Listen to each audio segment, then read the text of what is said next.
Good morning. Someone asked me actually if I could do a quick explanation of what it means to abide by federal fair housing laws.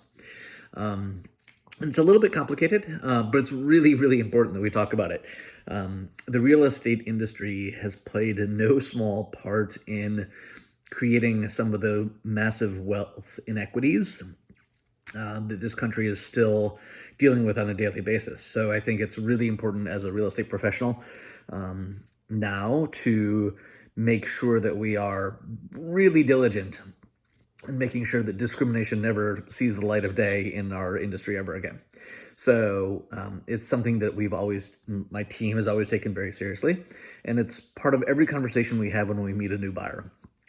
And discrimination happens in large and ugly ways every day, but it also happens in really small and sort of offhanded ways. You think a minuscule comment is nothing, but it can be very discriminatory. And so when we are using language, we need to be careful in how we say things. And I think what happens when basically fair housing means you're going to treat everybody the same.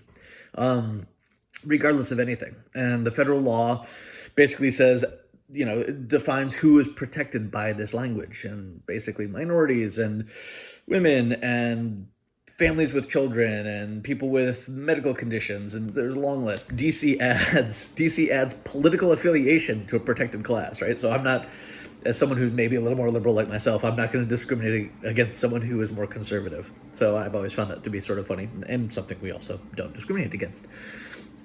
But where I think fair housing violations happen more often than anything is when a buyer asks their agent a very simple question: is this neighborhood safe? That is one of the most fraught questions you could ever be asked. And as a real estate agent, I can't and I will not answer that. Because my definition of safe is different from your definition of safe. And if you're asking me for a coded question, a coded answer of, are there people who do not look like me living there? I'm not going to help you get to that answer either.